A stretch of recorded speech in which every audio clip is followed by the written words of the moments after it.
Hi, my name is Amy Petriello. I am the middle school social studies teacher here at Stanley High School in DeSoto Parish.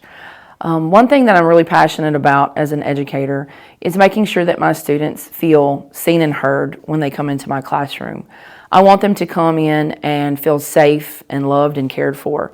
I know that if they feel like that and that connection is made with the students, then the learning is going to just fall into place. The students will feel safe. They'll know that when they're coming here, everything that I'm going to do for them and teach them is going to make them a better person. For today's lesson, we're going to be looking at the causes of the War of 1812. Now, the whole class is a group of 7th graders. We will be using this lesson to kind of push us into Unit 2, Chapter 3 of the Bayou Bridges curriculum. Now, prior to the lesson, we can go back all the way to Unit 1 in Bayou Bridges, where we learned about Washington's Neutrality Proclamation. They're going to be able to make connections based on content knowledge. One of the biggest phrases I use in my classroom, and you'll hear it, is content knowledge. They want to know the information so that they can build that content knowledge every single day and just continue to build on it as we go through the lessons. Some of the expectations that the students have, or one of the expectations that they have for the lesson, is being able to identify and explain those causes of the War of 1812. We're going to look at and see the different causes, and they are going to have to be able to take the causes that they see and determine which one is just going to legitimately push America into the War of 1812.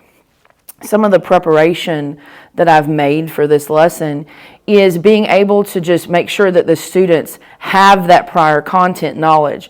As I went through the lesson, I was going to make sure that nothing I give them is something that they've not heard of or not seen before, so that they can make that connection across time and space. We just got finished learning about Louisiana Purchase, so they're also going to make connections through that as well. So one thing I make sure that my students know and that they learn is that nothing that I teach them is ever forgotten. They have to be able to remember everything from the beginning of U.S. history to the point wherever we are in history. Some things that you need to know about my class is I do have several SPED students and I do have several 504 students. They're mixed in the class. And I do have a para that comes in and works with one specific student every single day. The way that I adapted the lesson to make sure that I connected to every single learner is the grouping. We do random grouping through the classroom screen that you'll see in the lesson. And we also are going to do a lot of collaboration. The students talk to each other and discuss a lot of the information, so they're constantly learning from each other. And also we use technology through Nearpod to help make sure that each student can participate throughout the lesson. All right, so while we're waiting for Willie to get in, let's look at our framing question for Chapter 3 in Unit 2. Addie, read the framing question for me. How did the United States grow and change during the era of good faith? What are some things about that question that you might feel conflicted about, don't understand, something like that? Braylon? Like the grow and change. The grow and change, why does that stand out to you? It's like, you know how like Great Britain had like conflict with America? Maybe they could make peace, maybe a treaty to make them have peace and don't have a number of conflict. Okay, so you're wanting to know maybe with the grow and the change, if we have any kind of peace we create between us and Great Britain. It's very good, okay? So today, we're going to be learning about the War of 1812, but before we can learn about the war, we're going to look at the causes that shoved us into war. Okay. So what are some of the reasons why the United States went to war in 1812? How can we connect this question to our framing question? How can we connect the reasons of the war to our framing question? Hold on. Okay, so let's get into our lesson. Before you start writing on your handout, though, one thing I need you to understand. I'm going to teach the lesson. I'm going to teach the slide. We're going to talk about it. We're going to ask questions, and then I'm going to give you 2 minutes to complete your handout, okay? First thing, let's look at this. What are some reasons America went to war with Great Britain? I want to know what you think could have possibly sent us into war with Great Britain. I'm going to give you 2 minutes to get your ideas on to the collaborative board, okay? Ooh, I like that, Easton. Land and power, very good. I see a lot of you agree, land and power. Y'all can definitely tell that in this class we've talked about land and power. Ooh, Willie? Loving that answer, man. You're definitely connecting back to some content knowledge. Eyes up here. So Britain, France, and the United States. What a wonderful triangle, right? From the beginning, it's either been us with France, or Great Britain, or us with France. So just obviously it's going to be that we're going to war with one of these two, right? Okay. So Britain and France are vying for North American control. Back last year in 6th grade, we talked about the French and Indian War. Okay? Great Britain and France fought over the land that we now control. Why would they fight over this land that we control? What was so special about this land that they wanted? Anybody? Easton. It was wasn't it the center of the trade? The land, so America, you think, so trade, it has a lot to do with trade, okay. What do you think, Logan? Oh, resources. What kind of resources do you think, Kason? Oh, okay, cash crops. Let's look at cash crops, though. Are those resources that we're just going to find anywhere? No.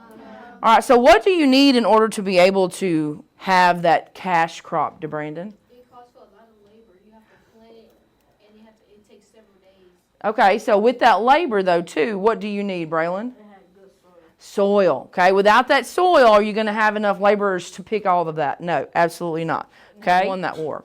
The French Revolution, okay? The French saw our revolution and wanted to mimic it in their country. What's the only difference? We've talked about this. What's the only difference between our revolution and theirs? Willie?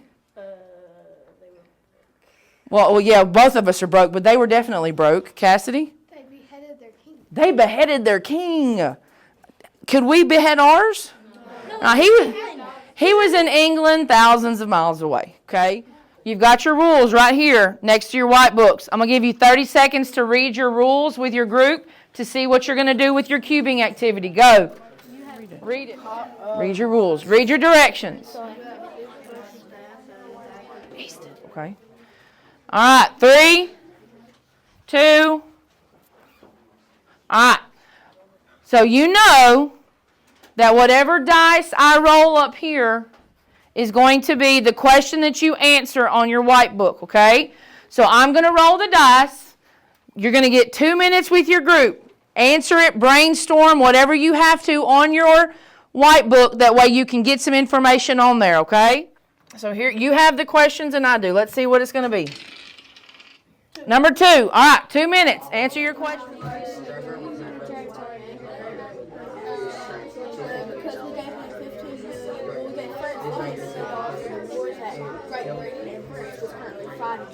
Yeah, maybe that's why that they went the British attacked our ships and get our American sailors to go to the Navy and fight. Yeah, we didn't realize that we was giving money. We were just trying to. Yeah, we didn't realize we were getting Purchase a war. Yeah. Yeah, all we wanted was we just wanted and the resources. So they got really mad at us. Did that to us. And We had to cause more conflict, but we didn't realize. Alright, while we gave them money while they were at war with them. Okay. So what's the money coming from? Where's the money coming from? The Louisiana Purchase. How much did we pay them? 15 million. So France is going to use all that money for the war? Yeah, most of it. I mean, like it, because Britain. And to get them out of debt. Because Britain probably needed that money. Powerful military. Very good. We're in 30 seconds. So when you write, you know that you're going to be answering this question. Okay? So you get your claim from your question. You're going to restate your question and answer using one of the causes that you discussed. Now, from what I could tell, a lot of you agreed that the British impressment of our sailors is what caused us to go to war with Great Britain. Okay? So on page 3 or page 2, the front, you're going to use one of those causes and you're going to create your claim. Okay? Once you create your claim, how many sentences for your claim? One sentence. Do we put any reasoning in our claim? No. Do we use the word I in an argumentative paragraph? No. Very good. Then we're going to go into our reasoning. Okay? Why should someone agree with you from this? Like if you say that the British impressment of sailors was the reason why we went to war, why should I agree with you? Why should your classmates agree with you? Okay? How many sentences do we usually do for our reasoning? 2 to 3. Do we do 1? No. Absolutely not. We want lots of details. Then we're going to go into our evidence. Okay? I want you to pull your evidence from your notes from today. Okay? Pull your evidence from your notes from today or even your content knowledge as well. So what would you say, like, my note? Just go into it. Don't ever, remember, if you say my is an extension of I. Do we do that in argumentative paragraph? Absolutely not. Okay? So identify, remember, don't forget y'all's frameworks. Okay? Your handout in your folders. Okay? You each have one. Use it. Okay? Use your framework. Use your transitioning. Remember, we have our transition sentence starters. Use those. Okay?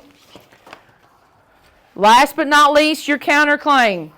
Some might say, use another cause. How many sentences for your counterclaim? 1. It's the answer or our rebuttal that has 2. So we have our counterclaim.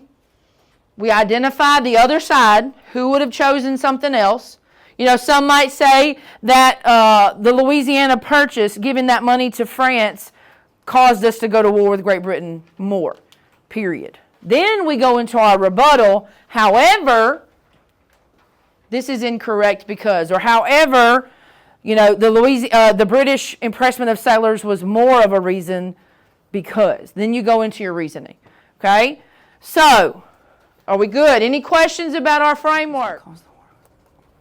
Okay, so then you would say, one reason that this was a stronger, one reason that this was a stronger issue was because, and then you just go into, all right, hold on, remember, so you've got this is going to go into your reasoning. Mm-hmm. Your claim just needs to be a statement of which one you chose. Okay. So put that in your reasoning and then go into, say, the cause of the War of 1812 that was more influential in pushing America. So remember what I said, use your prompt to help you write your claim, okay?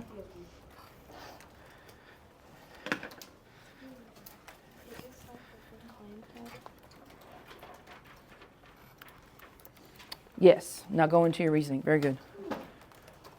And I love how you used your sentence, your question to help you. You want to do this one? No. What do we do on this one? We just pick one? Yes, just pick one. Pick whichever one. Think about what y'all talked about, what you and Kason talked about earlier. Based on the student data, I do believe that the lesson objectives were met through the paragraph, but also through collaborative learning in their white books. I was able to observe the students grasping a hold of the new learning and the causes of the War of 1812. After grading their CREC paragraphs, I did notice that 79% of my students were at proficiency or above. My next steps in the classroom, though, would be that I would go back and allow the students to be able to do and finish their cubing activity so that those students who weren't proficient can go through and get a deeper grasp and more information about the causes. But it's also going to let my students who are proficient get a chance to dig deeper into the causes and to even pose questions about the information. If I was to do anything different about the lesson, it would be to chunk the new learning into smaller segments, just allowing my students access to smaller new learning than they were given, just so that they can grasp a hold of one cause at a time and really dig deep. The only thing else I would like to tell you guys is that I do have 4 students in my classroom. I have 2 students named Braylon and 2 students named Easton. So you're going to hear me say those names a lot because I'm going to be calling on them but I'm not calling on the same person over and over again. But overall, I do believe that this lesson was a success and that my students going forward are going to be able to use the information I've given them to be successful in their new learning in the future.